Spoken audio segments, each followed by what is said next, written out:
સ્વાગત છે દોસ્તો આપસોની પોતાની યુટ્યુબ ચેનલ ગુજરાત ખબર 2.0 માં દરરોજના નવા સમાચાર જાણવા માટે વિડીયોને અંત સુધી જોતા રહો અને નવા સમાચાર જોવા માટે આ ચેનલને સબસ્ક્રાઇબ કરવાનું ના ભૂલતા। આજની વિડીયોમાં દોસ્તો આપણે ખાસ કાયદા વિશેની માહિતી જાણવાની છે। દોસ્તો ખાસ માહિતી તમે આજના વિડીયોમાં જાણી લેજો કે મુખ્યમંત્રીની બેઠકમાં નિર્ણય આવ્યો છે। દોસ્તો શું નિર્ણય આવ્યો છે તેના વિશેની ખાસ વાત કરવાની છે આપણે। તો જણાવી દઈએ તમને દોસ્તો નવા કાયદા વિશે કે જંત્રીની 20% રકમ છે દોસ્તો તે ભરવાની રહેશે। ઇનામ કે બક્ષિસમાં મળેલી ગમે તેટલી જમીન છે તે નિયમિત કરી શકાશે। દોસ્તો ખાસ કાયદો આવી ગયો છે કે દેશની આઝાદી મળી પછી ખેડૂતની જમીનનો નારો લાગ્યો હતો। આ સમયે જેમને ઇનામ કે બક્ષિસમાં જમીન મળી હોય તેવા ખેડૂતોને તેમની જમીન તેમના ખાતે કરવા માટે કબજા રકમ ભરવાની હતી। આ સમયે ખેડૂતોની અજ્ઞાનતાને કારણે તેમને કબજા રકમ ન ભરાતા કેટલાક ખેડૂતોને તેમના નામે 2.5 એકર સુધી જમીન થઈ શકતી હતી, પણ તેનાથી વધારે તેમની પાસે કબજો છે, પણ તે જમીન છે તેમના નામે થઈ શકતી ન હતી, કારણ કે નિયમ કેટલાનો હતો દોસ્તો? 2.5 એકરનો, જેવું કે આપણે જાણ્યું।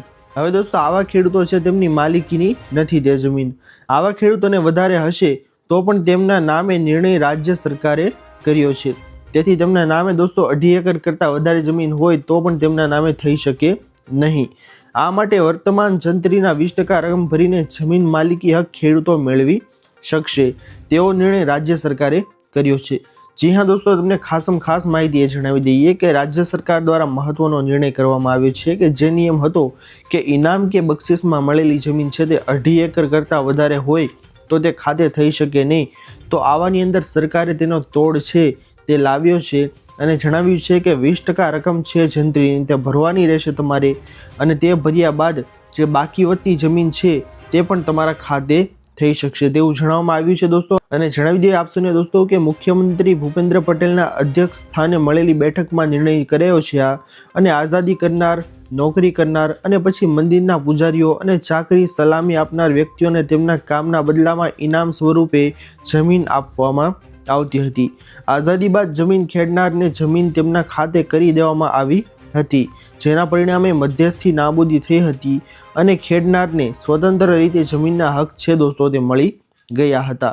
જેથી દોસ્તો ખાસ માહિતી આવી ગઈ છે કે જેવી કે અહીંયા વસ્તુ દેખાડવામાં આવી છે દોસ્તો કે ચાકરિયાત તરીકે, મંદિરના પૂજારી તરીકે આઝાદી કરનાર અથવા તો નોકરી કરનાર વ્યક્તિઓ છે તેમને જમીન આપવામાં જે આવતી હતી, જે જમીન છે દોસ્તો તે 2.5 એકર કરતાં વધારે તેમના ખાતે થઈ શકતી ન હતી, પરંતુ હવે તે જમીન છે તેમના ખાતે થઈ શકશે। કેવી રીતે કે ભાઈ હાલની જંત્રી છે તેના 20% રકમ ભરી અને જમીનની માલિકી જેટલી પણ બાકી હતી, કબજો હતો અને તેમના નામે થઈ શકી ન હતી તેવી જમીન છે તેમના ખાતે 20% જંત્રી ભર્યા બાદ તેમના નામે થઈ શકશે। તો ખાસ નિર્ણય છે દોસ્તો તે મુખ્યમંત્રી ભૂપેન્દ્ર પટેલ દ્વારા લેવામાં આવ્યો છે।